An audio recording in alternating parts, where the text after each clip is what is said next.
Bonsoir à tous. Ce soir, nous allons entamer un premier partage biblique sur le sujet du chrétien et de la politique, et de la politique avec le pouvoir et le contre-pouvoir.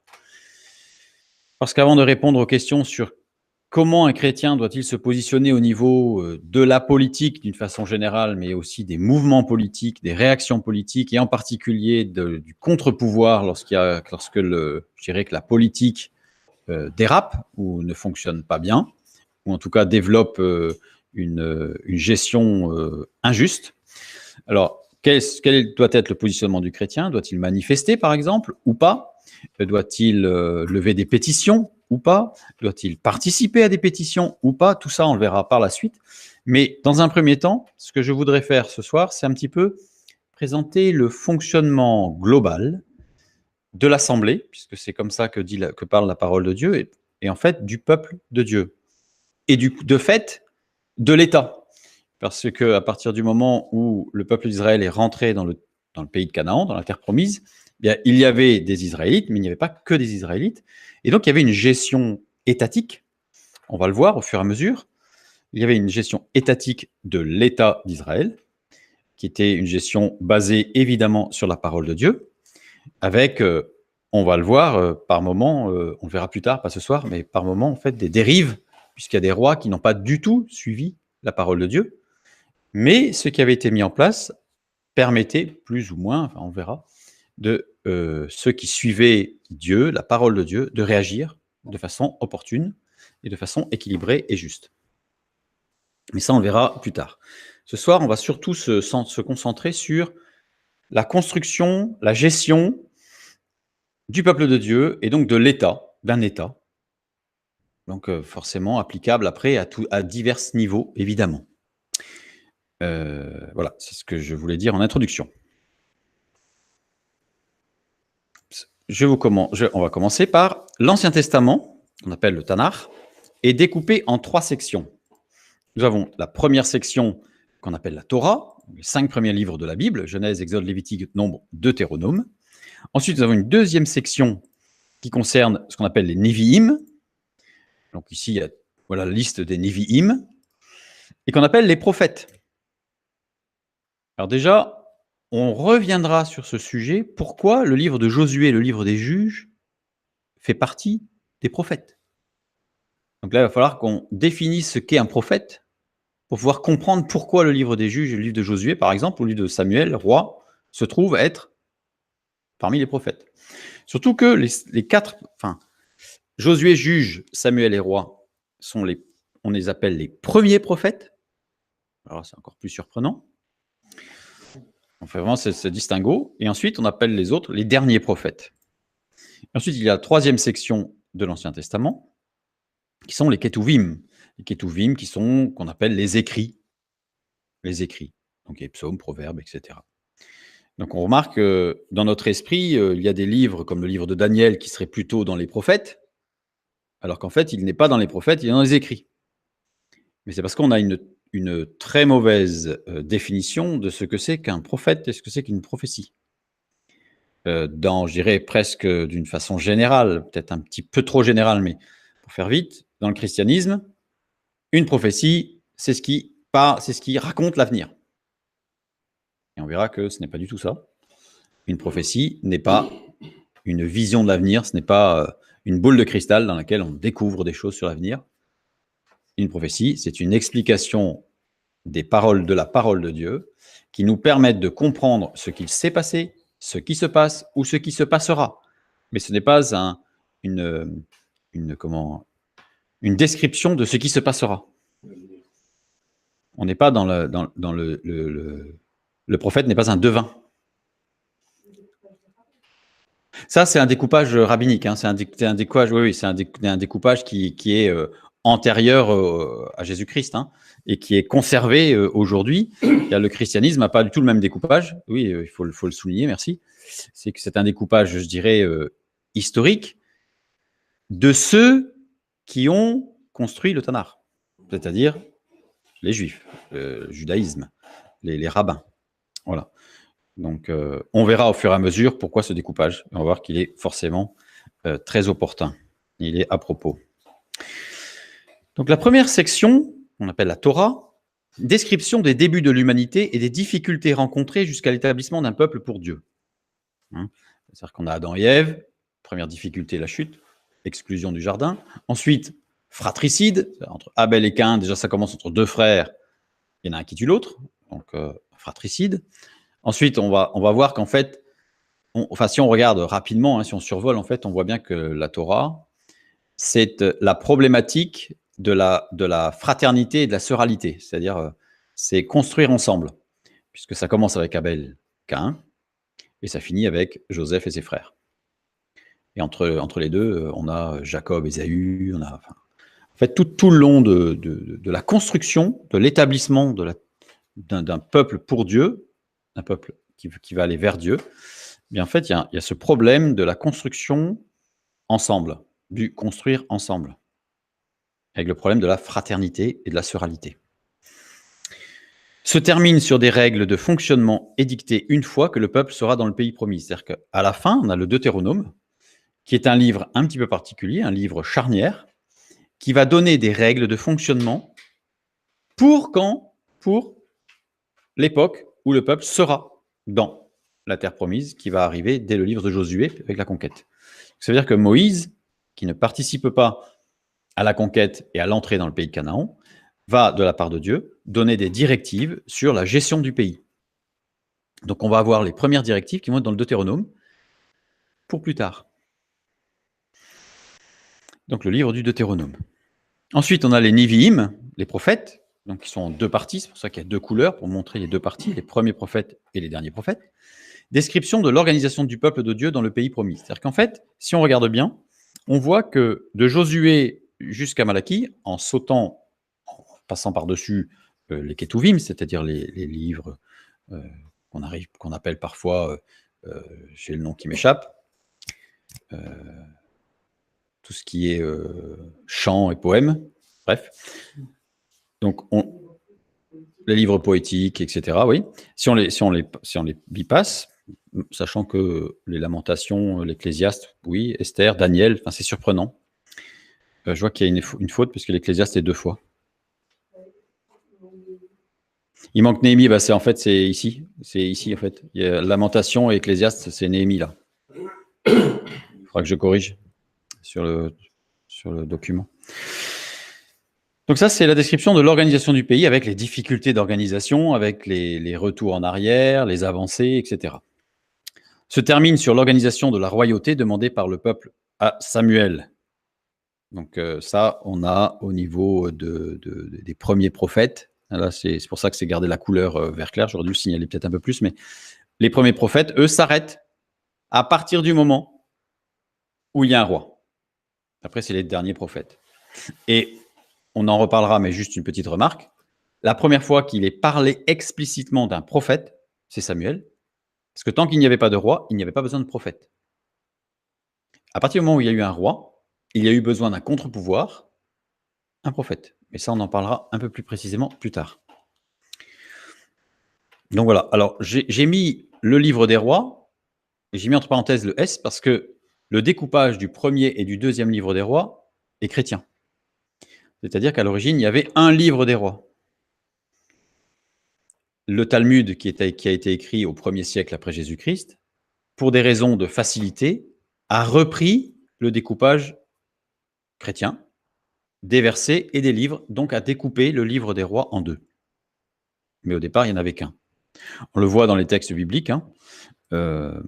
Voilà, les premières citations rabbiniques montrent que ces derniers étaient devant un seul livre des rois d'Israël, et on le voit dans 1 Roi 14-19 par exemple. Le reste des actions de Jéroboam, comment il fit la guerre et comment il régna, cela est écrit dans le livre des chroniques des rois d'Israël. Pas les livres, le livre, il n'y en avait qu'un. Donc j'ai mis plusieurs versets où à chaque fois il est parlé, il est mentionné, ce livre. Donc nous, maintenant on l'a découpé en 2, mais originellement il n'y avait qu'un. Le livre du Deutéronome maintenant. Rapidement, présente une synthèse de l'ensemble des règles de la Torah. C'est-à-dire qu'en fait, le livre du Deutéronome, c'est une sorte de synthèse, de conclusion des 5 premiers livres, qui va rebondir sur la suite, sachant que le mot Torah, on l'a déjà vu plusieurs fois, littéralement, si je le prends, ça veut dire notice d'utilisation ou de compréhension. Donc en fait, ça veut dire que les 5 premiers livres, c'est la notice d'utilisation du monde. Et le Deutéronome va présenter une synthèse de cette notice. Donc à ce titre, il est très intéressant, le livre du Deutéronome, puisqu'en fait, on a rapidement, je dirais, une synthèse du fonctionnement, et en particulier, c'est là que ce soir, on va regarder un peu plus précisément le fonctionnement de l'Assemblée. Le livre du Deutéronome commence par une récapitulation des 40 ans passés dans le désert. Donc, sur les 3 premiers chapitres, grosso modo, on a toute une description d'un tas de choses, avec des évocations voilées des multiples crises rencontrées au sein du peuple, alors plus ou moins voilées. Il y a certains passages qui laissent sous-entendre qu'il y a eu des difficultés. Alors, on le sait parce que quand on a lu le livre de l'Exode, on sait et du Nombre, on sait qu'il y a eu pas mal de difficultés. Mais ça sous-entend pas mal de difficultés, avec certaines qui sont plus explicites que d'autres. En particulier celles initiées par les explorateurs du pays promis. C'est-à-dire que là, par contre, il y a un point, un doigt qui pointe, je dirais, de façon très explicite sur le problème rencontré lors de l'expédition des explorateurs, qui transforma le chemin de 11 jours, c'est-à-dire qu'en fait, il devait y avoir 11 jours de marche, et ça s'est transformé en pérégrination de 40 ans. Donc on voit bien quand même qu'il y a eu un problème avec des conséquences sérieuses. Donc, on lit dans Deutéronome, chapitre 1, versets 2 et 3. Et cette particularité, c'est ce problème, a amené non seulement de 11 jours à 40 ans, mais surtout la disparition dans le désert de la génération qui a vécu en Égypte et qui a vu la délivrance, sauf 2 personnes, Josué et Caleb. Le livre du Deutéronome présente un modèle de politique étrangère qui respecte l'égalité internationale. Je ne vais pas l'aborder, puisqu'on va rester sur le fonctionnement de la politique. On pourra peut-être faire un aparté sur la politique internationale, mais ce n'est pas trop le sujet. Et sans hésiter à recourir à la guerre si nécessaire. C'est-à-dire que la politique internationale décrite dans le Deutéronome est une politique d'égalité internationale, donc avec des règles d'échange dans le respect des uns des autres, même dans les divergences. Mais s'il y a vraiment un problème fondamental, dans certains cas, la guerre est inévitable, et à ce moment-là, il ne faut pas hésiter à la faire. C'est le livre de Deutéronome. Le livre de Deutéronome toujours, présente un modèle de politique intérieure, avec un E, qui repose sur la fonction de juge.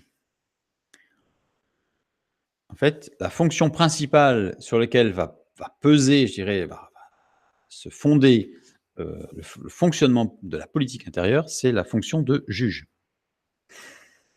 Exode 18, 13. Le lendemain, Moïse s'assit pour juger le peuple, et le peuple se tint devant lui depuis le matin jusqu'au soir. Au départ, il n'y a qu'un seul juge pour tout le peuple. C'est Moïse. Il n'y en a qu'un. Les versets suivants, versets 15 et 16.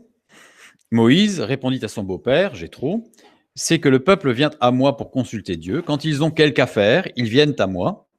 Je prononce entre eux et je fais connaître les ordonnances de Dieu et ses lois. » C'est-à-dire que là, il explicite ce qu'il fait. Voilà, il est assis là, et les gens viennent à lui parce qu'il y a des problèmes. Alors, c'est tout ordre, hein. Le problème de couple, le problème d'héritage, le problème dans les affaires, le problème économique, enfin, tout ordre. Viens à moi, le verbe venir ici, et la traduction de bov, qui veut dire aller et venir. Donc, c'est un verbe qui désigne pas le fait de venir, mais c'est sans cesse. Ça part et ça vient, ça repart et ça revient, ça repart et ça revient. Être porté en étant posé. Alors, ça veut dire qu'il y a tout un mouvement où les personnes qui viennent à lui sont portées à venir à lui. On va voir pourquoi tout à l'heure.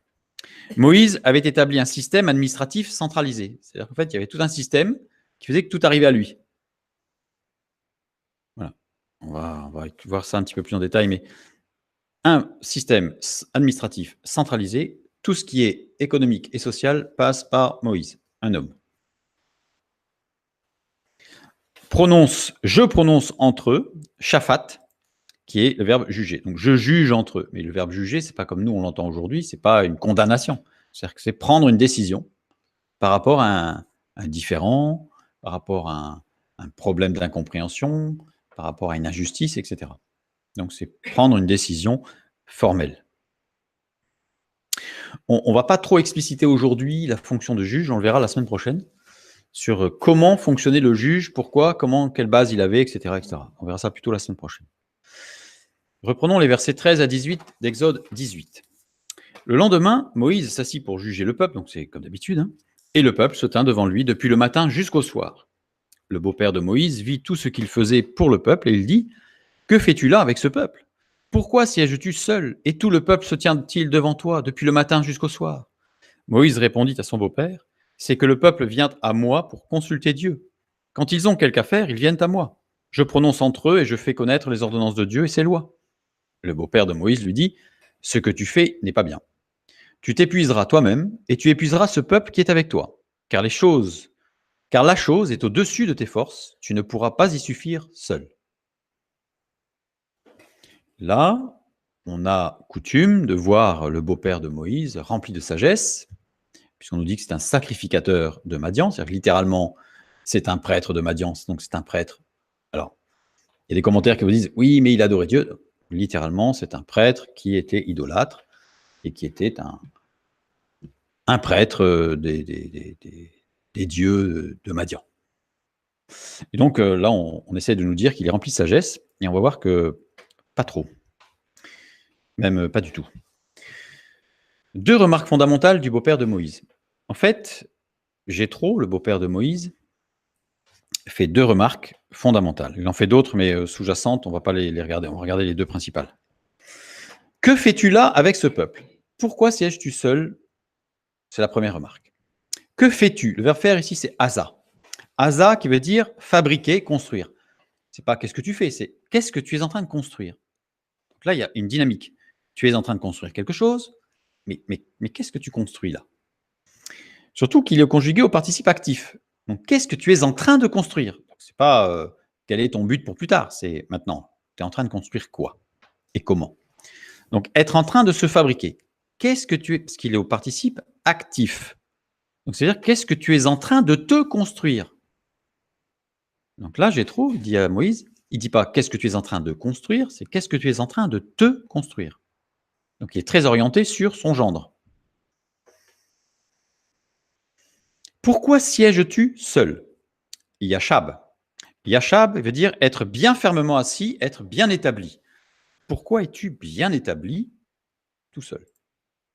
Conjugué au participe actif, à nouveau. Être en train de s'asseoir, de s'établir solidement. Donc, pourquoi es-tu en train de t'asseoir, de t'établir solidement seul ? Et tout le peuple se tient devant toi. Le verbe tenir ici, c'est natsab, se tenir debout, se dresser. Il y a un aspect dynamique de se dresser. Il a été traduit par être debout. Mais littéralement, c'est être en train de se lever. Être, voilà. Conjugué au radical nifal et au mode participe. Être en train de se lever.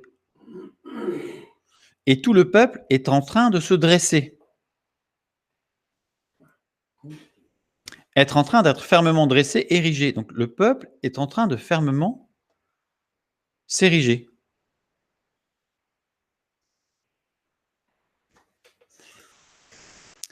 Jéthro met en garde Moïse. Jéthro est en train de mettre en garde Moïse, car il se crée une situation privilégiée. Tu es en train de t'établir fermement, tu es en train de prendre une position confortable tout seul, première chose. Et car de cette situation, une révolte est en train de monter dans le peuple. Le fait que ce soit le verbe natsab au radical nifal et au mode participe, ça veut dire le peuple est en train de se dresser contre toi. Ça n'est pas du tout la notion de il va se fatiguer, toi aussi, pauvre de toi. C'est que là, le beau-père de Jéthro a un œil avisé. Il est en train de dire à Moïse, attention, le peuple est en train de s'ériger contre toi. Là, tu es en train de te mettre le peuple à dos. Donc, on va garder cette pensée sur la première remarque de Jéthro. Et on va continuer. La deuxième remarque, le beau-père de Moïse lui dit, donc ça c'est à la fin du texte, ce que tu fais n'est pas bien. Alors, fait, c'est encore asa, encore fabriquer, construire, bien sûr, conjugué au participe actif, toujours pareil, donc c'est se fabriquer, en train de se fabriquer, qu'est-ce que tu es en train de te fabriquer ? Donc là, il ne dit pas qu'est-ce que tu es en train de te fabriquer, il dit ce que tu es en train de fabriquer n'est pas bien. Ce que tu es en train de te fabriquer n'est pas bien. Tu t'épuiseras toi-même. Le verbe s'épuiser est la traduction ici de Nabal. Or, Nabal, on connaît l'histoire de David qui va à la rencontre de Nabal. Or, Nabal, on sait que ça veut dire idiot, stupide. Au radical cal, ça veut dire être stupide. Donc, tu es stupide. Là, Jéthro en train de dire à Moïse, mon gendre, t'es stupide. Tu es un idiot. Ah. Conjugué à l'infinitif, ça veut dire que à partir du moment où ce verbe Nabal est conjugué à l'infinitif, et qu'on va retrouver le verbe Nabal juste après, ce qui est le cas, cette fois-ci au radical cal aussi, mais pas à l'infinitif, ça veut dire qu'il y a une insistance en fait. Vraiment stupide. Conjugué à l'imparfait, ça veut dire, voilà ce que dit littéralement Jéthro à Moïse, tu continueras à être aussi stupide que le peuple qui est avec toi. Super sympa, comme remarque. Donc, on sait qui est Moïse, c'est quand même pas n'importe qui. Et donc, Jéthro arrive, tranquillement, il dit, mais qu'est-ce que tu es en train de te fabriquer là? Mais tu n'as rien compris, Moïse. Tu vas continuer à être aussi stupide que ton peuple si tu continues comme ça. On imagine que ça n'a pas forcément fait plaisir à Moïse. Donc, on continue. Donc, je reprends le texte, mais cette fois-ci en traduisant, parce que pour avoir tout sur la page, parce que sinon, donc le beau-père de Moïse lui dit, si je traduis littéralement, c'est « ce que tu es en train de te faire n'est pas bien. Tu continueras à être aussi stupide que ce peuple qui est avec toi, car la chose est au-dessus de tes forces. Et tu ne pourras pas y suffire. Suffire, asa, encore, fabriquer, construire. Donc, c'est-à-dire tu ne pourras pas construire seul. Car qui? Qui ne veut pas dire car, mais oui, en effet. C'est-à-dire que ce que tu es en train de te faire n'est pas bien, tu continueras à être aussi stupide que ce peuple qui est avec toi, car en effet, donc là il insiste, il dit oui, en effet, donc là il fait une démonstration, en effet, la chose est au-dessus de tes forces, kabed. Kabed, pénible, fardeau, un fardeau, c'est quelque chose de pénible, c'est un fardeau. Donc, mais ça va être pénible. Il ne dit pas c'est au-dessus de tes forces, il dit c'est super pénible. Oups. Ah, alors, ça s'est effacé, mais c'était tu ne pourras pas le faire seul. Tu ne pourras pas le faire seul. Car la chose est au-dessus de tes forces, tu ne peux pas, c'est pénible, c'est trop pénible. Jéthro reprend Moïse, donc ça c'est la deuxième remarque de Jéthro. Sa méthode pour réussir ce qu'il fait n'est pas la bonne méthode. Donc Jéthro est en train de lui dire, non, tu t'y prends mal. Tu t'y prends très très mal. S'il veut le faire seul, il se montre aussi stupide que ne l'est le peuple. Donc, en fait, il est assez, on va dire, négatif vis-à-vis du peuple, vis-à-vis du peuple de Dieu et vis-à-vis de Moïse. Parce que Jéthro se positionne, moi je sais, toi tu es nul. On n'a pas l'habitude de cette lecture, pourtant c'est une lecture vraiment littérale. J'inviterai ceux qui ont des doutes à prendre un dictionnaire et à regarder. Mais vous verrez que par la suite, ça se confirme largement quand on continue à lire le texte littéralement. Et Jéthro donne la solution à Moïse pour réussir ce qu'il pense être son but. Parce qu'en fait, Jéthro pense que Moïse a un but précis, et là il se fourvoie complètement sur le but de Moïse, et c'est le but que lui, Jéthro, aurait voulu avoir à la place de Moïse. Se bâtir une place de choix en maintenant le peuple soumis à son autorité. Jéthro, ce qu'il dit, c'est le conseiller, c'est celui qui se fait le conseiller de Moïse, et qui lui dit, non, si tu veux te faire une place solide qui puisse durer dans le temps, et à la limite, pourquoi pas les descendants, donc là, on est en train de voir au loin pointer une monarchie. Il dit, c'est pas comme ça qu'il faut s'y prendre. C'est pas comme ça qu'il faut que tu t'y prennes si tu veux te faire une place bien au chaud. Regardons ce que propose Jéthro. Maintenant, écoute ma voix. Je vais te donner un conseil et que Dieu soit avec toi. Sois l'interprète du peuple auprès de Dieu et porte les affaires devant Dieu. Enseigne-leur les ordonnances et les lois et fais-leur connaître le chemin qu'ils doivent suivre et ce qu'ils doivent faire.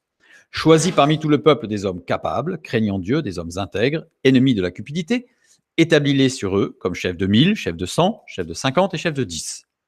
Qu'ils jugent le peuple en tout temps, qu'ils portent devant toi toutes les affaires importantes et qu'ils prononcent eux-mêmes les petites causes. Allège ta charge et qu'ils la portent avec toi. Si tu fais cela et que Dieu te donne des ordres, tu pourras y suffire et tout le peuple parviendra heureusement à sa destination. La solution, doter le peuple d'une administration pyramidale. Moïse, tu ne peux pas tout faire tout seul. Il faut que tu crées une administration pyramidale avec un système administratif où on monte d'un étage et toi, tu es tout en haut. Et toi, tu es tout en haut. Avec un chef suprême revêtu d'une autorité divine. Puisqu'il lui dit, tu seras l'interprète de Dieu auprès du peuple. Pour le peuple, tu es Dieu. Tu es la bouche de Dieu, c'est formidable. Donc là, il lui dit, ça rappelle certaines choses qu'on a connues dans l'histoire, hein. Le droit divin.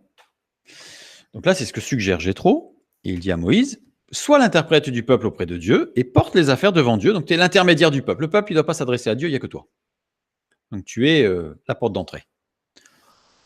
Enseigne-leur les ordonnances et les lois et fais-leur connaître le chemin qu'ils doivent suivre et ce qu'ils doivent faire. Donc c'est la part de Dieu. Donc là, toi, tu parles de la part de Dieu. Donc on ne peut pas revenir sur ce que tu dis. Donc, doter le peuple d'une administration pyramidale avec un chef suprême revêtu d'une autorité divine. Avec une hiérarchie que Moïse se choisit. Puisqu'il dit, choisis parmi tout le peuple des hommes. Donc il se les choisit. Moïse, tu choisis ceux qui sont bons, les bons là. En particulier ceux qui sont d'accord avec toi, bien sûr. Avec des hommes qui ne sont pas achetables. C'est-à-dire qu'en fait, capables, craignant Dieu, des hommes intègres, ennemis de la cupidité. Alors si on traduisait littéralement, c'est des hommes riches, des hommes qui ont des moyens. Des hommes qui ont les moyens.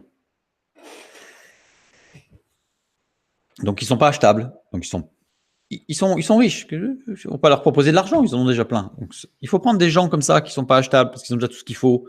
Puis bien sûr, il faut les choyer un peu, mais voilà, c'est bon. On voit toute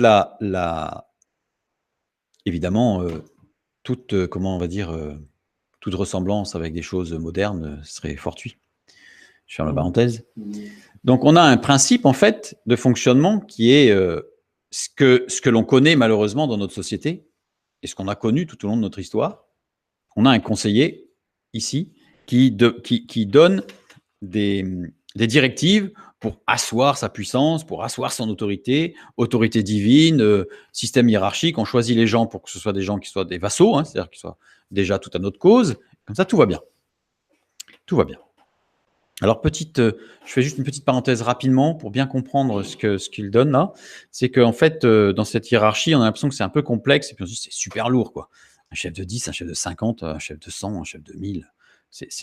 Mais en fait, je ne vais pas le détailler, parce que ce serait un peu long, mais le chef de 1000, ce sont des responsables militaires. Voilà, donc j'ai donné qu'un seul verset biblique qui le montre, mais voilà, une étude approfondie montre qu'en fait, les chefs de 1000, ça concerne l'armée. Les chefs de 100, ça concerne les juges, donc la justice. Donc on a le ministère de la Défense, là. On a le ministère de la Justice, ici. Voilà. Ensuite, les juges étaient incorporables dans l'armée, mais ils répondaient aux ordres des sacrificateurs. C'est-à-dire qu'on a une sorte déjà de léger contre-pouvoir. C'est-à-dire que les juges font partie du ministère de l'Intérieur, mais ils sont incorporables et pour aller dans des actions avec le ministère de la guerre. Enfin voilà, dans des opérations militaires. Les chefs de 50, ici. Donc là, par contre, les chefs de 50, ce sont des enseignants de la parole de Dieu. Donc en fait, c'est tout l'aspect, on va dire, le ministère de l'Éducation. Je fais un parallèle, c'est pas tout à fait juste, mais je fais avec un anachronisme, évidemment. Mais c'est pour montrer un petit peu que l'organisation, à la première lecture comme ça, elle semble très pyramidale, lourde, oulala. Mais en fait, il y a déjà toute une structure. Et ça va être important parce que, on va le voir tout à l'heure, Moïse ne va pas rejeter en bloc tout ce qu'a dit Jéthro. Il va reprendre une partie qui est très intéressante, mais il ne va pas l'adapter. Il va la mettre à la gloire de Dieu. On va le voir. On va le voir. Et les chefs de 10, ce sont des personnes responsables du respect de l'ordre. Donc, c'est-à-dire des gens qui, dans les quartiers, dans les petits, veillent à ce que tout soit respecté. Alors, ce n'est pas forcément la milice et des mouchards, Mais c'est juste que c'est certains qui ont une certaine autorité, mais pas la toute autorité. Allez, si je faisais un parallèle, là aussi anachronique encore, mais ce serait la police municipale, vous voyez. C'est-à-dire quelqu'un qui est là pour gérer un petit peu l'ordre. Est-ce que ça a quelque chose à voir avec les chiffres, le nombre de personnes, 10, 50? Est-ce que ça alors, non, c'est quand on regarde dans les textes avec les versets que j'ai donnés, on voit que les chefs de 1000, ça concerne les militaires, les chefs de 100, voilà. Pourquoi 1100? Bah, ça, je vais pas l'expliciter ce soir, parce que ça serait un petit peu long. Est-ce qu'il y avait bien 10 personnes? Oui, il y avait bien 10 personnes, mais en fait, c'est. Voilà. Mais c'est pas sous, parce qu'il n'y a pas de. Enfin, dans l'esprit de Jéthro, il y a de la hiérarchie, mais c'est que dans ce passage-là, parce que dans le passage dont on va parler tout à l'heure avec Moïse, il n'y a pas cet aspect de hiérarchie, de chef et de super-chef. C'est des choses qui sont à l'horizontale, en fait. Hein. C'est comme on pourrait dire des ministères différents. C'est pour ça que j'ai donné l'image des ministères.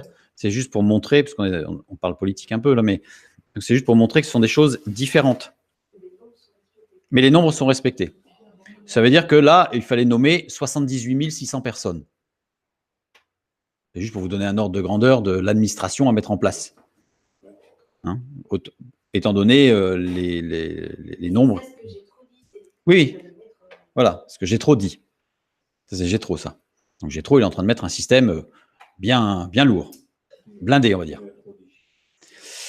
Voilà, donc ça, c'est le système Jéthro. La vision de Jéthro. Je dirais presque la vision du monde. Moïse écouta le conseil de Jéthro, c'est ce que nous dit le texte biblique. Mais il ne le suivait pas exactement. On va voir qu'il y a une petite subtilité. Et on va voir toute la finesse et tout le respect de Moïse vis-à-vis de son beau-père, sans se laisser marcher dessus ni se laisser piétiner. Exode 18, 24 à 26. Donc, les versets suivants. Qu'est-ce qu'on lit?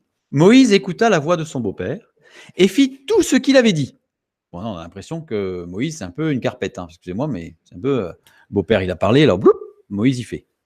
Moïse choisit des hommes capables parmi tout Israël et il les établit chefs du peuple, chef de 1000, chef de 100, chef de 50, chef de 10. Ils jugeaient le peuple en tout temps, ils portaient devant Moïse les affaires difficiles et ils prononçaient eux-mêmes sur toutes les petites causes. Voilà. Tout. Alors, on va regarder le mot tout. Moïse fit tout ce qu'il avait dit. Le mot tout ici, c'est kol. Kol avec un kaf pointé. Kol qui veut dire tout dans la totalité, c'est tout. C'est pas un petit bout, c'est tout. Mais ça veut aussi dire pas encore ou pas tout de suite. Alors, comment savoir quel est le sens à prendre? Parce qu'on peut se dire, moi ça m'intéresse qu'ils prennent ce sens-là, et puis je trouve que ce serait plus sympa s'ils prenaient ce sens-là. Donc on va voir que la parole de Dieu nous donne un indice qui va nous permettre de savoir lequel des deux il faut choisir. Je pense que vous avez déjà deviné lequel, avec ce que j'ai dit. Une chose ici diffère de la suggestion de Jéthro, c'est-à-dire que là, il y a une petite chose qui est différente. Je ne sais pas si vous avez remarqué, mais on nous dit qu'il a tout fait pareil, sauf que c'est pas pareil. La différence, regardez, voilà ce que dit Jéthro, verset 22. Qu'ils portent devant toi toutes les affaires importantes et qu'ils prononcent eux-mêmes sur les petites causes. Ce que je trouve intéressant, c'est que même le texte français souligne la différence. Jéthro parle d'affaires importantes, Moïse parle d'affaires difficiles. Petit détail. Petit détail, mais qui nous permet de comprendre ce qui se passe. Quand Jéthro parle et qu'il dit les affaires importantes, gadovl, ça veut dire puissant, considéré prestigieux. Donc, c'est-à-dire les affaires prestigieuses, elles sont pour toi. Toi, tu es en haut, tu es le chef, là. Tu es d'autorité divine. Tout ce qui est prestigieux, c'est pour toi. Tout ce qui est pas terrible, c'est pour les autres. C'est ce que suggère Jéthro. Moïse, lui, donne l'impression à son beau-père en disant oui, j'ai entendu. Il dit affaire difficile. Difficile, caché. Caché qui veut dire obstiné, difficile, compliqué, impudent. Ça veut dire qu'en fait, Moïse se gardait les affaires non pas prestigieuses, bien au contraire, il prenait les affaires difficiles, les situations inextricables, les sacs de nœuds. Elles étaient pour Moïse. Et là, il y a une petite différence. Mais cette petite différence, donc, alors, Jéthro suggérait à Moïse de ne traiter que des affaires prestigieuses qui pouvaient lui amener du prestige. parce que c'est le mot qu'il emploie. Il dit, voilà, il faut que tu t'assoies bien, il faut que tu te fasses une situation confortable. Et à la limite, pour être bien vu du peuple, là, il fait de la com, hein, il fait de la com, il fait du marketing et de la com. La démagogie, c'est ça, tout à fait. Il dit, bah voilà, tu prends les trucs prestigieux et les trucs qui sont pas terribles, comme ça, si jamais ils se plantent un peu, tu leur dis, oh là là, t'es pas bien, oh là, t'as pas fait bien. Bref, on a une situation de démagogue, on a une situation de recherche du prestige, tout simplement. C'est ce que suggère Jéthro. Et Moïse répond en face, avec douceur, puisqu'il ne renverse pas tout, il balaye pas tout d'un revers de main. Il dit, et là, il reste sur cette position pour l'instant. Moïse devait traiter les affaires délicates, d'endurcissement, les affaires compliquées et qui étaient justement sans prestige. Parce que gérer des affaires de couple, les affaires familiales, les trucs où on s'arrache les cheveux et c'est incompréhensible, c'est pas là qu'on risque d'en sortir avec le prestige. Hein. Et plutôt, c'est délicat et difficile. Donc, il faut vraiment faire appel à toute la sagesse de Dieu, d'ailleurs, pour pouvoir traiter ce genre d'affaires. Donc, on voit la différence. Mais le fait qu'il y ait cette différence, ça montre que ça ne peut pas être tout Cole, puisque ce n'était pas tout. Or, Cole, ça nécessite tout, absolument tout. Donc, c'est-à-dire que ce n'est pas Cole, mais c'est-à-dire pas encore, pas tout de suite. Il a attendu quoi, Moïse? À votre avis, il a attendu quoi, Moïse? Il a attendu que Jéthro s'en aille. Ben voilà, Exode 18, 27. Juste après, nous l'avons. Moïse laissa partir son beau-père et Jéthro s'en alla dans son pays. Et là, on a l'impression que tout va bien. Bye bye. Mais regardons le texte, littéralement. Le verbe laisser partir, shalach.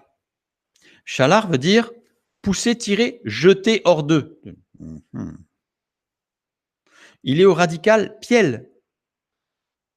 Je ne sais pas si vous vous souvenez, le radical piel, si je prends toujours le même exemple, parce que je trouve qu'il est frappant, c'est couper en morceaux. Au radical piel, c'est réduire en miettes. Donc on sent qu'il y a une pression, qu'il y a une sorte, pas d'acharnement, mais que c'est fait vraiment jusqu'au bout, quoi. Et en plus au mode imparfait. Radical piel, j'ai dit que c'est une forme intensive active. C'était intensif. C'est je le pousse dehors, gentiment, avec respect, mais pour bien lui faire comprendre que c'est bon. C'est super sympa d'être venu, mais c'est bon. C'est bon. Et à l'imparfait, mode imparfait, ça veut dire qu'il exprime une action continue et répétée. C'est-à-dire que ce n'est pas la peine de revenir. On a été très content de te voir, et plus tard on se reverra, mieux ça sera. Évidemment, ça n'a pas été formulé comme ça. Je ne vais pas tout étudier le texte, voir comment c'est fait, hein, mais voilà. On voit qu'il y a eu respect, mais bon, c'est bon. Moïse, c'est bon. Voilà. Moïse congédia son beau-père de façon claire et ferme, littéralement, et non pas laissa partir quand il en a eu envie. Okay.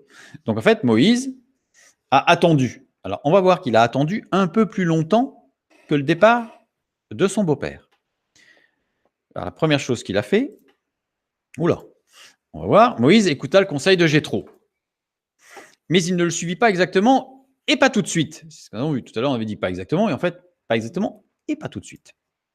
Moïse ne cherchait pas le prestige, contrairement à ce que voulait Jéthro pour son gendre. Ou peut-être que Jéthro avait compris que Moïse cherchait le prestige. Mal compris.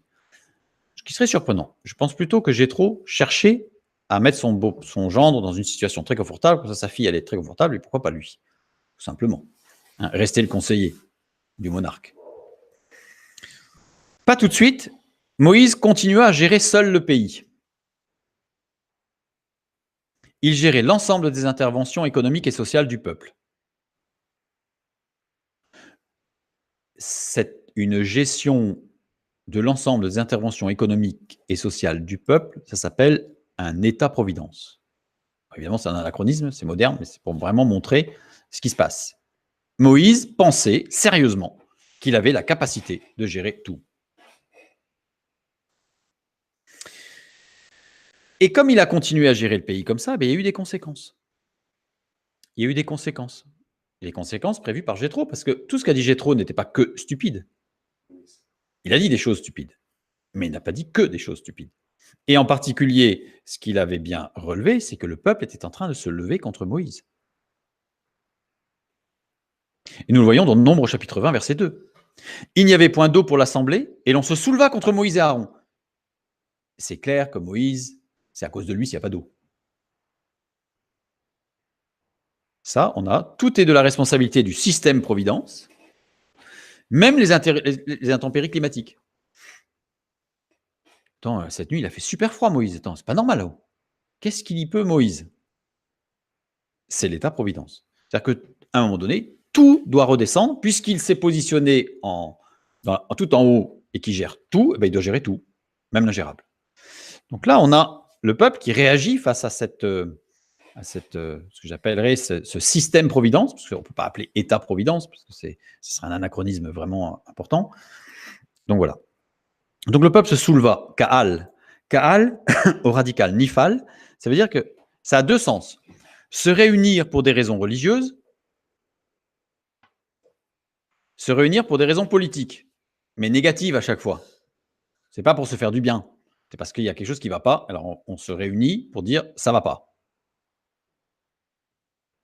Parfois conjugué au radical ifil. Quand il est conjugué au radical ifil, puisque dans la parole ça arrive, eh bien c'est convoquer un rassemblement pour des raisons religieuses, convoquer un rassemblement pour des raisons politiques. Ce qu'on pourrait appeler, je fais encore un anachronisme encore, mais c'est pour vraiment vous donner des images et puis resituer un temps, ce qu'on pourrait appeler le tiers-état en 1788, qui ont été sollicités par Louis XVI lui-même, récupérés par la suite par les révolutionnaires. Au radical ifil, Kaal, ça veut dire on organise les tiers-états. Au radical nifal, c'est on manifeste. Ici, les raisons sont politiques, ce pas des raisons religieuses, il n'y a pas d'eau. Pas franchement spirituel, il n'y a pas d'eau. C'est politique, c'est de l'économie sociale. Donc il s'agit d'une manifestation. Eh bien, nous avons là peut-être l'une des premières manifestations de l'histoire. Alors, ils n'avaient pas de gilets jaunes, ceux-là, mais ils se sont levés pour manifester. Voilà, ils se sont réunis en disant on n'est pas d'accord. On n'est pas d'accord. Un autre exemple, j'ai pris dans Exode 15, 23, 24. Donc ça, c'était avant l'intervention de Jéthro. Ça veut dire que ça grondait déjà. Hein. C'est ce qu'a dit Jéthro. Il voyait bien que le peuple était en train de se lever. Donc là, on a un exemple de ce qui s'est passé avant, de ce système un petit peu centralisé, on va dire.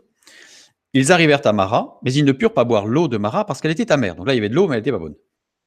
C'est pourquoi ce lieu fut appelé Mara. Le peuple murmura contre Moïse en disant « Que boirons-nous » On a l'impression que bon, il grogne un peu, mais bon, ça va passer, ça va passer. Non. Murmurer ici, c'est écrit de deux manières. Soit c'est louvn, soit c'est lin. Là, il est conjugué au radical nifal.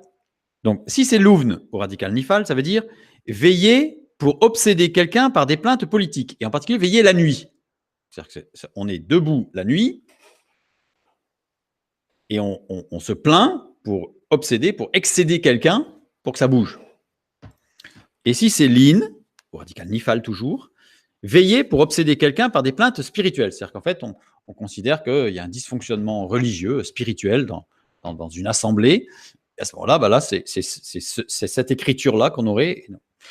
Évidemment, ici, vous avez compris qu'on avait l'écriture de gauche en vert, c'est-à-dire on a eu les premières nuits debout. Voilà. Donc, oui, il n'y a rien de nouveau. Hein. Tout ce qui se passe aujourd'hui, il n'y a rien de nouveau. Donc, on a eu les premières nuits debout, surtout que je ne vous ai pas fait le détail, mais dans ce mot, on a l'idée de brandir une lumière, donc c'est style bougie, vous savez, ou un briquet, là, pour montrer qu'on est là dans la nuit. Enfin, bref. Il y a toutes sortes de manifestations possibles, en fait, qui sont décrites ici. Donc, et on a, d'un point de vue religieux, on a déjà vu des gens manifester dans des églises avec des bougies allumées, c'est pas si vieux que ça, donc dans certains endroits. Donc voilà, donc on a vraiment la description. Vous savez, quand on nous dit que la parole de Dieu, elle est vraiment d'actualité, elle est vraiment d'actualité. Et il n'y a rien de nouveau sous le soleil, comme dit Salomon dans l'Ecclésiaste, il n'y a rien de nouveau sous le soleil. Les manifestations étaient mixtes. Les manifestations étaient mixtes, c'était tout le monde. C'était femmes, hommes, femmes, enfants. Tout le monde était là. Donc là, on voit une situation du peuple de Dieu, bien, en fait, où on a un système centralisé. Voilà, il y a un homme en haut qui gère tout, de la part de Dieu, parce qu'il est tout, il est juge, prophète, inspiré, tout, il est tout. Et il gère tout, et il règle tout, et tout passe par lui. Bref, on a un système de l'État-providence, entre guillemets, qui finit par mettre une pression sur tout le monde, et les gens manifestent, nuit debout, enfin bref, et la suite. Au bout d'un moment, Moïse écouta les conseils de son beau-père. Je l'ai mis entre guillemets parce qu'il se rend bien compte que là, ça ne va pas et que ça ne peut pas durer. Et ce n'est pas parce qu'il s'épuise. même s'il devait s'épuiser. Mais ce n'était pas ça la raison profonde. C'est qu'il a bien compris qu'il y avait un problème. Ça ne pouvait pas fonctionner comme ça. Surtout que la prospective, c'était de rentrer dans le pays promis, et donc on ne pouvait pas gérer un pays comme ça. Donc Deutéronome 1, 12 et 14. Et là, c'est là qu'on voit justement la différence entre le conseil de Jéthro et Moïse qui dit à son beau-père, oui, j'ai entendu tout le truc là, toute ton organisation, ça marche. Il a quand même modifié les choses pour remettre les choses un peu, quand même les pendules à leur place, parce que l'organisation énoncée semblait intéressante, et on va voir qu'il va la reprendre avec les chefs de 1000, les chefs de 100, les chefs de 50, les chefs de 10.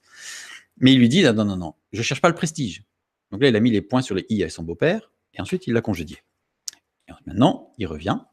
Comment porterai-je à moi seul votre charge, votre fardeau et vos contestations Prenez dans vos tribus des hommes sages, intelligents et connus, et je les mettrai à votre tête. Vous me répondîtes en disant, ce que tu proposes de faire est une bonne chose.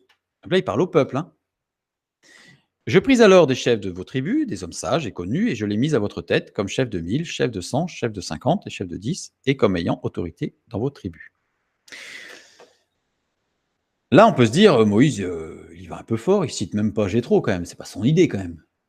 Mais en fait, il n'a pas à citer Jéthro, parce que, on va regarder un peu en détail, ça ne correspond pas du tout à ce que Jéthro a demandé. Quelques détails, quelques petites choses, je dirais purement pragmatiques, correspondent, mais c'est tout. Fondamentalement, c'est complètement différent. Comment porterai-je ? Le verbe porter ici, c'est soit nasa, soit nasa. Alors, excusez-moi la prononciation, il n'y a pas beaucoup de différence, mais à l'écriture, il y en a une. On a un shin ou un samek. Si je prends le nasa du côté avec le shin, c'est-à-dire du côté gauche à l'écran en vert, s'attache, les deux premières lettres signifient s'attache à des choses temporelles et passagères en exprimant l'instabilité, la faiblesse, la facilité à séduire. Et la dernière lettre, symbole de Dieu. L'autre mot, les deux premières lettres, désignent ce qui est léger, qui flotte, qui ne pèse pas, symbole de la vie. Quand c'est Dieu qui conduit, la marche est légère. Quand c'est Dieu qui conduit, la marche est légère. Quand ce n'est pas Dieu qui conduit, la marche est instable et remplie de faiblesse. Eh bien, Moïse utilise celui de gauche. Eh bien, maintenant, ce n'est pas normal, puisqu'il est quand même rempli de la présence de Dieu, la preuve, c'est extraordinaire. Mais sauf que Moïse, là, reconnaît ses faiblesses, ses limites, et les risques induits par celles-ci, par ses limites. C'est-à-dire qu'il reconnaît que le fonctionnement n'est pas sain. Ça ne veut pas dire qu'il a fauté, ça veut dire qu'il reconnaît que ce n'est pas bon. Donc là, quand il dit « Comment porterai-je à moi seul ?»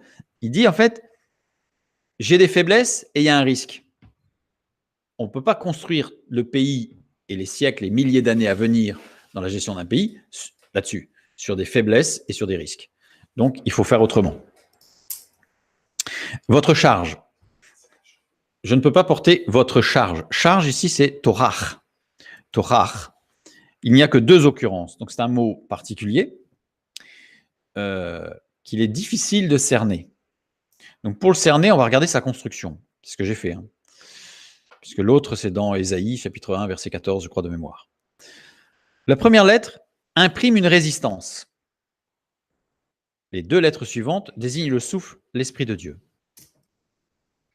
C'est-à-dire que là, Moïse, quand il dit votre charge, c'est-à-dire que là, c'est quelque part à charge du peuple, parce qu'il leur dit votre résistance au souffle de Dieu. Pardon. Donc là, Moïse, en fait, il leur dit votre résistance au souffle de Dieu, elle est difficile quand même. Continue. Votre fardeau, massa. Massa, première lettre, désigne ce qui est local. Les deux dernières lettres désignent les transports émotionnels. Donc là, il dit, vous êtes émotionnel. C'est-à-dire qu'en fait, ça a une tendance à partir d'un côté, partir de l'autre. Et au sein du peuple même, il y a un groupe qui va là, un groupe qui va là, parce que c'est local. Donc c'est-à-dire que c'est pas l'ensemble. En fait, il dit, vous êtes instable. Votre fardeau, c'est votre instabilité. Vous vous enflammez pour assez vite et pas forcément bien. Contestation. Vos contestations, rib. Rib, littéralement, c'est plaidoirie, discours procédural. Alors, c'est aussi technique procédurale. C'est tout ce qui est lié à à la gestion d'un procès dans le discours. Donc des effets de manche, enfin voilà. On voit qu'on est en train de perdre, alors on demande un délai supplémentaire. On dit hop là, je suis pas d'accord, les juges me semblent parti pris, donc il faut changer les juges. Enfin bref, c'est essayer de gagner du temps, c'est les techniques. Voilà. Donc vous êtes contestataire, mais dans le sens où vos plaidoiries, vos longs discours, vos effets de manche, c'est fatigant. Et c'est la racine même, la construction de ces 3 lettres désigne l'insurrection, une impulsion donnée à une foule. Donc là, c'est vos manifs, quoi. Là, Moïse dit vos manifs, c'est bon, quoi. Voilà. Donc il dit, voilà, c'est difficile, j'ai des faiblesses, je risque, il y a des risques par rapport à la séduction d'un tas de choses, et je pense, quelque part en arrière-pensée, il y a la séduction de ce qu'avait dit son beau-père. Hein. Pas forcément pour lui, mais sur le successeur. Donc il dit, là, il y a un problème. Et en plus, vous, de votre côté, vous avez une certaine résistance, on va dire une résistance certaine au souffle de Dieu. Vous êtes assez instable au niveau émotionnel et vous partez très vite dans les tours, façon de parler, et vous manifestez assez vite quand même. Donc les manifestations et tout. Donc c'est un peu compliqué. C'est un peu compliqué à gérer. Et là, Moïse, il dit, prenez dans vos tribus, prenez. Moïse invite le peuple à choisir ses représentants. C'est pas Moïse qui va choisir les représentants, c'est le peuple.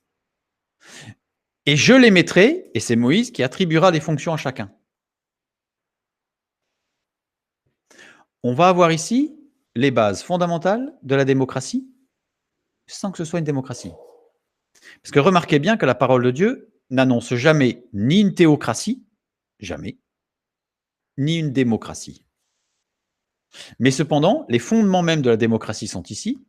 Ça ne remet pas du tout en cause toute la construction démocratique de Périclès dans l'Antiquité grecque qui a mis en place tout le système démocratique. Je ne dis pas ça.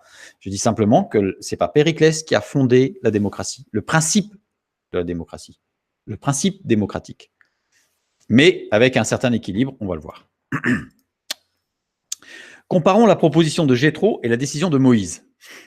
Jéthro, qu'est-ce qu'il dit? Exode 18, 21, il dit « Choisis parmi tout le peuple des hommes capables, craignant Dieu, des hommes intègres, ennemis de la cupidité, établis-les sur eux comme chefs de 1000, chefs de 100, chefs de 50 et chefs de 10. » Et la décision de Moïse, nous l'avons ici, « Prenez dans vos tribus des hommes sages, intelligents et connus, et je les mettrai à votre tête. » On voit que ce n'est pas pareil. Choisis parmi, choisis, chassa. Chassa, un verbe particulier qui littéralement finit voir comme un voyant dans un état extatique, avoir des visions. C'est-à-dire qu'en fait, il dit, voilà, tu te présentes comme d'autorité divine, et là, tu as des visions, et wow, tu nommes qui tu veux, mais ça vient d'en haut, quoi. Vous voyez ce que je veux dire? Vous voyez ce que veut dire plutôt Jéthro? C'est pas choisi comme ça, même à la limite en disant, ouais, celui-là, il est sympa. Mais tu te présentes comme étant le devin. Alors, bibliquement, on va dire the prophète, le prophète, quoi. Et donc, on ne peut rien dire parce que ça vient, tu parles de la part de Dieu, donc de toute façon, c'est comme ça. Conjugué au mode imparfait. Ça veut dire qu'à chaque fois que bon lui semble, Moïse devait imposer comme une vision divine son choix ou son rejet. C'est-à-dire, en fait, il dit, bon, toi, tu prends telle autorité, c'est Dieu qui a dit, hein, c'est pas moi, c'est Dieu. C'est ce que dit Jéthro, hein. Puis à un moment donné, oulala, toi, non, Dieu, il a dit que c'était plus bon, toi, parce que Dieu, il m'a dit que c'était lui. Vous voyez, c'est une gestion très peu divine, en fait. Il avait plus les soucis d'allocution. Ah, Moïse, si, il était toujours bègue. Toujours bègue. Ça, c'est la proposition de Jéthro. Et après, il dit, établis-les sur eux. Voilà, donc tu en choisis quelques-uns de la part de Dieu, donc c'est une autorité, personne n'a le droit de dire quoi que ce soit. Et voilà. Et le verbe établir ici, c'est soit souvm, soit sim. Un peu comme tout à l'heure, il y avait encore là, les deux mots là, avec le vav ou le yod. Donc on a une racine centrale, une racine qu'on retrouve dans les deux, qui désigne l'espace total occupé par l'être. Donc c'est-à-dire que tout est occupé par soit le vav au centre qui désigne l'homme, soit le yod au centre qui désigne le Messie. Donc on a deux écritures possibles. Dans l'une des écritures, tout est centré sur le Messie, c'est-à-dire sur la manifestation de la puissance de Dieu.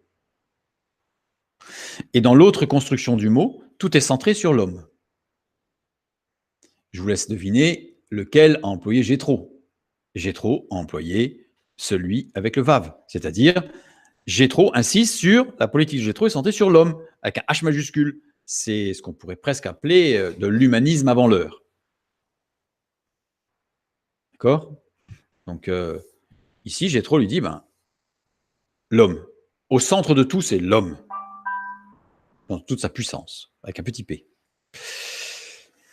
Donc, à chaque fois que bon lui semble, Moïse devait imposer comme une vision divine son choix ou son rejet. Ça veut dire, voilà, c'est l'homme au centre, c'est lui qui choisit, c'est l'homme-dieu. Ça, c'est la vision de Jéthro. Ce que Moïse va faire plus tard. Prenez dans vos tribus Yahab. Yahab, donc d'abord c'est le peuple, pourvoir, attribuer la gloire, placer, avec la notion de dynamisation, de motivation et de joie. C'est-à-dire que je ne l'ai pas détaillé, mais dans ce verbe, Moïse donne une impulsion de joie en disant « mais c'est extraordinaire, vous pouvez choisir vos leaders, en fait, vos responsables, militaires, justice, éducation et spirituels, les conducteurs spirituels. C'est à vous de les choisir. » La première lettre, Yod, désigne la manifestation de la puissance. En tant que consonne, désigne une durée et une réfraction. Alors, qu'est-ce que ça veut dire, réfraction? Ça veut dire tout simplement que Moïse dit, il sous-entend en employant ce verbe tel que construit là, il sous-entend que le peuple se fera le porte-parole de Dieu. Il dit, votre décision sera celle de Dieu. On voit bien Moïse qui ne se place pas du tout en monarque de droit divin. Au contraire, il s'est présenté en disant « j'ai des faiblesses ». Ça ne veut pas dire qu'il s'est non plus rabaissé. Il est conscient de ses faiblesses, des risques qu'il peut y avoir, que celui qui est debout prenne garde de tomber, c'est ce que nous dit la parole. Et là, il dit au peuple « choisissez, prenez-vous, et c'est Dieu qui parlera au travers de vous ». Donc, il se soumet à la volonté de Dieu au travers du choix du peuple. Dans chacun des leaders, dans chacun des ministères donnés. Il est conjugué au mode impératif. C'est à vous. Moïse donne la totale responsabilité au peuple du choix des responsables dans la joie et une dynamique spirituelle. C'est-à-dire, en fait, quand il dit qu'il donne la responsabilité, c'est pas on dit alors c'est votre problème, et puis si ça tourne mal, je vous attends au virage. Pas du tout. Il était avec eux en disant mais c'est une dynamique spirituelle, il y a la puissance de Dieu qui va se révéler au travers de votre choix. Puisque même s'il y a quelques-uns qui ont des idées tordues dans le peuple, dans la masse, il y en a énormément qui vont marcher avec Dieu. Donc c'est l'inspiration de Dieu qui va dynamiser et qui va nous amener les bonnes personnes. On voit bien, la démarche de Jéthro, la démarche de Moïse ne sont pas du tout les mêmes. Dans la gestion politique du peuple, on va le voir tout à l'heure, juste après. Donc, et quand il dit « je les mettrai à votre tête », cette fois-ci, c'est le même verbe que celui utilisé par Jéthro, mais avec une écriture totalement différente, puisque l'écriture qu'il utilise Moïse, c'est l'écriture avec le yod au centre. C'est-à-dire que c'est la politique de Moïse est centrée sur le Messie, sur la manifestation de la puissance de Dieu. Puisqu'il s'en remet, non pas dépité à Dieu pour qu'il se manifeste au travers du peuple, mais il fait corps avec le peuple en disant c'est votre choix, impulsé par Dieu, évidemment, par la puissance de Dieu, parce que Dieu est au centre et tout est centré sur Dieu. Donc on voit bien que le discours de Jéthro, on comprend pourquoi Moïse il l'a congédié fermement. Ça ne correspondait pas du tout, évidemment. En ce sens, je comparerais presque Jéthro à Balaam. Vous savez, ce devin qui a été sollicité par Balak pour maudire le peuple de Dieu, et Dieu lui a dit non, tu fais ce que moi je te dis. Et il a donné l'astuce à Balak en disant je ne peux pas le maudire parce que là ça ne le fait pas. Mais je te donne l'astuce, envoie des filles de mauvaise vie et tu verras que le peuple en face, il va se détruire. Donc on voit que c'est pernicieux et que c'était pour la destruction du peuple. Jéthro était là, le conseil de Jéthro était pour la destruction du peuple. Mais évidemment, Moïse est resté dans l'onction de Dieu et il ne s'est pas du tout laissé influencer par ce système centralisé le système décrit par Jéthro est en fait la base de la monarchie, de l'État central, et de dictature, enfin d'un tas de systèmes politiques connus. Donc, même théocratique d'ailleurs, à la limite. La base, elle est là. Elle est d'inspiration non divine, puisque madianite, je dirais, donc c'est-à-dire occulte. Deutéronome 1,13. Donc on reprend ce verset de Moïse. Prenez dans vos tribus des hommes sages, intelligents et connus, et je les mettrai à votre tête. Des hommes sages, intelligents et connus. C'est-à-dire que Moïse exhorte le peuple et donne des éléments de choix. C'est-à-dire que Moïse, c'est là qu'on voit tout l'équilibre, en fait. Il ne se décharge pas. Il est avec eux, il leur dit, voilà, je vous donne des pistes. Choisissez des hommes sages, intelligents et connus. Ce n'est pas lui qui les choisit. Cependant, lui, il va les mettre au bon poste. En fait, il y a une complémentarité de l'action là. C'est le peuple qui choisit les gens capables, considérés capables et reconnus comme tels, et c'est Moïse qui va les positionner en fonction des capacités de chacun. C'est intéressant de voir ici, prenez dans vos tribus des hommes sages, intelligents et connus. Anazim. Anazim, des personnes, hommes ou femmes, plébiscitées par un groupe. Les anazim, ce ne sont pas des hommes. Ce sont des hommes ou des femmes. C'est-à-dire que c'est pour ça qu'on a déjà vu qu'il y avait des chefs de tribu qui étaient des femmes. Dans l'Ancien Testament, il y a des chefs de tribu qui sont des femmes, qui ont été traduits par hommes, parce que ça grattait un peu certains, mais c'était des femmes. Alors, ça ne veut pas dire on était loin d'une recherche de parité. Le fonctionnement biblique est un fonctionnement sur la reconnaissance des capacités données par Dieu. Pas un système d'égalité, mais un système d'équité. Pas du tout la même chose. Je souligne quand même que les textes récents portent le mot de Enoshim à la place de Anazim, sachant que Enoshim, par contre, est exclusivement masculin. Donc, les manuscrits récents éliminent les femmes des responsabilités sociales, économiques, je dirais politiques et spirituelles. Alors attention, quand je dis spirituel, il y a l'étude sur la femme dans l'Assemblée qui montre bien, par l'équilibrage avec les écrits de l'apôtre Paul, qu'il y a des choses possibles par les femmes, des choses qui ne sont pas possibles. Il n'y en a pas beaucoup, mais des choses qui ne sont pas possibles par les femmes. Il y a des raisons qui sont explicitées dans la parole de Dieu. Je ne reviens pas sur ce sujet.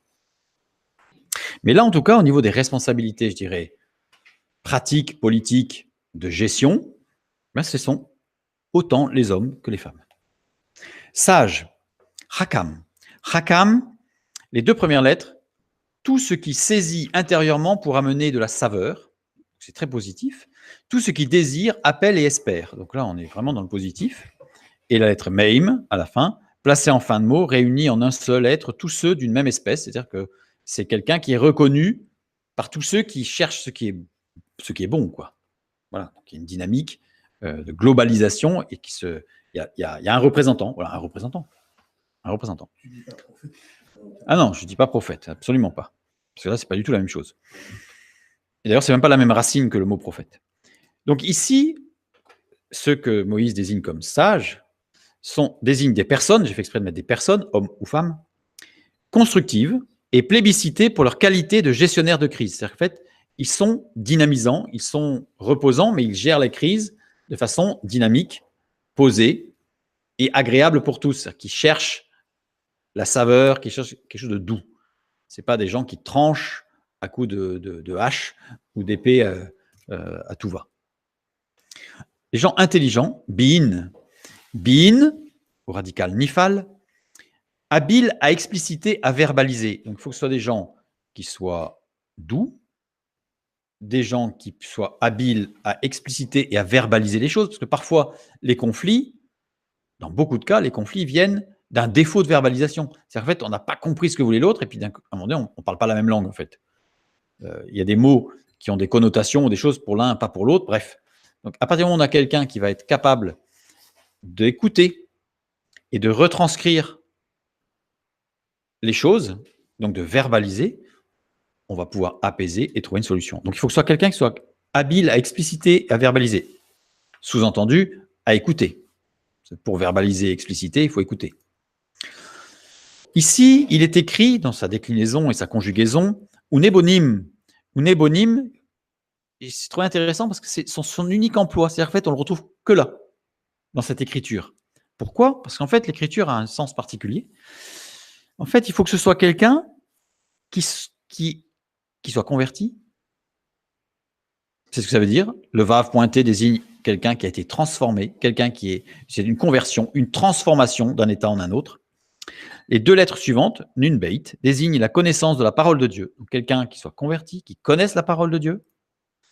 Nun yod, qui désigne la grâce manifestée, donc qui manifeste la grâce de Dieu.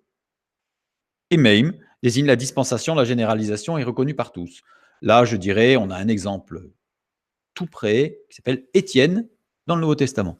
Quand on lit la nomination d'Étienne dans la gestion, la distribution, je dirais, pratique des repas, c'est un homme qui était converti, rempli de grâce, c'est ce que nous dit le texte, aux yeux de tous. Voilà, là on a un exemple, Étienne. Donc ces gens-là doivent être des gens qui sont reconnus pour leur grâce et la manifestation de l'œuvre de Dieu dans leur vie. Voilà, désigne des personnes plébiscitées pour leur vie engagée avec Dieu et dans la connaissance de la parole de Dieu. Ça ne peut pas être des jeunes convertis. J'ai été moi aussi un jour jeune converti, donc voilà. Mais c'est parce qu'il faut que ce soit quelqu'un qui soit vraiment ancré dans la parole de Dieu, qui l'ait mangé, qui l'ait ruminé, hein, pour pouvoir l'apprécier et surtout en ressortir vraiment l'essence par l'esprit. Et des gens connus, Yada, qui est quelqu'un qui est expert dans un domaine pratique. Donc c'est-à-dire que c'est quelqu'un qui est expert dans ce domaine pratique, technique, par des connaissances, des études, par exemple, et par ses expériences. Donc c'est quelqu'un qui a de l'expérience. Pourquoi? Parce que c'est quelqu'un qui va être sollicité pour ses compétences dans les domaines de sa compétence. On ne va pas demander à quelqu'un qui est expert en électricité d'aller donner son avis sur un réseau de plomberie. C'est aussi bête que ça. Et donc, si on a des gens qui sont experts dans plein de domaines au niveau de la gestion, je dirais, de différents ministères, pour reprendre le terme de tout à l'heure, anachronique, mais ce n'est pas grave, eh bien, le jour où on a un problème de tel et tel type, on va demander à tous ceux qui sont experts dans ce domaine-là, eh bien, de donner leur avis et de donner leur avis d'expertise pour trouver une solution. Mais on ne va pas appeler ceux qui n'en ont rien à faire et qui ne connaissent pas. Sachant que ces trois termes-là, c'est la même chose. C'est-à-dire qu'il faut que les personnes soient sages, intelligentes et connues. Donc on voit que ce ne sont pas des directives impérieuses ou impératives de Moïse. C'est simplement un conseil en disant, dans la dynamique, ce qu'il faut, c'est, voilà, sachant qu'il y a quand même eu 78 000 personnes de nommées. Donc, c'est-à-dire que sur les 78 000 personnes de nommées, il y avait de quoi avoir des experts dans tous les domaines. D'accord? Voilà. Donc ici, désigne des personnes plébiscitées pour leur expertise technique. Alors, ce qui est intéressant de remarquer aussi, c'est qu'ici, les deux derniers termes, qui ont été traduits par intelligent et connu, sont des verbes, alors que le premier terme n'est pas un verbe. C'est un nom. Verbe conjugué au participe. Ça veut dire qualité manifestée dans le temps présent. C'est des gens qui manifestent cette qualité. Ce n'est pas des gens qui ont été experts parce qu'ils ont fait des études et qu'ils ont été très forts un jour. Mais aujourd'hui, est-ce qu'ils sont encore forts? Est-ce qu'ils sont encore experts dans ce domaine? Ce n'est pas parce qu'un jour, il y a un homme ou une femme qui a fait des choses extraordinaires avec Dieu, pour Dieu, et c'est formidable. Mais aujourd'hui, est-ce qu'il est toujours dans cette dynamique de marche spirituelle, de foi? Parce que ça veut dire que le fait que ce soit un verbe conjugué au participe, ça veut dire que si ces qualités ne sont plus manifestées, la nomination doit être revue. C'est-à-dire qu'en fait, la nomination n'est pas ad vitam aeternam. Ce n'est pas un titre qu'on obtient pour toute la vie.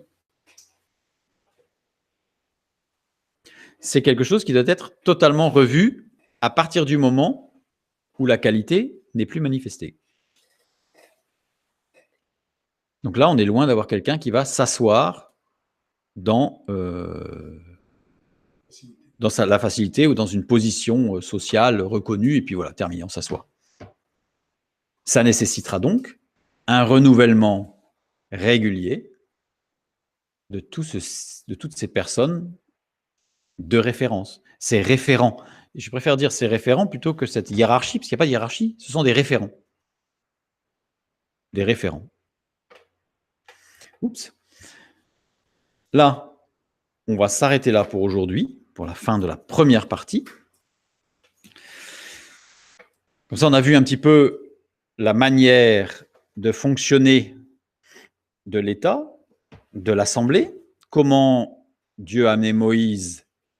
Alors, on voit bien la pensée du monde et on a vu la pensée de Dieu sur l'organisation et la gestion. On voit que la gestion dans la pensée de Dieu, la gestion politique, entre guillemets, est une gestion qui n'est ni démocratique, ni centralisée, mais qui est quelque part une sorte des éléments qui vont de pair entre une certaine démocratie, puisque ce sont des gens qui vont, le peuple qui va présenter des personnes, et c'est les personnes responsables, ou la personne responsable, si on peut dire, qui va positionner les gens dans leurs responsabilités. Mais il n'y a pas de hiérarchie. On verra la prochaine fois que dans ce fonctionnement, eh bien, en fait, il va y avoir de facto, de fait, un pouvoir. Plutôt, il va pas y avoir de pouvoir, en fait, il va y avoir plusieurs contre-pouvoirs. C'est-à-dire qu'en fait, il va y avoir un équilibrage entre les différents ministères, entre guillemets, le ministère de la guerre, le ministère de l'Intérieur, le ministère de l'Éducation. En fait, tout ça va communiquer pour établir, en fait, des décisions nationales, et y compris dans la politique internationale, avec des prépondérances, etc. Bref. Et on verra qu'il y aura deux grands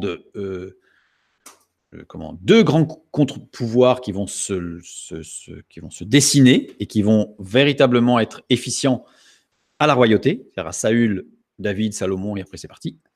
C'est les juges et les prophètes. Et ça, on le verra la prochaine fois. Que Dieu vous bénisse, et donc à bientôt.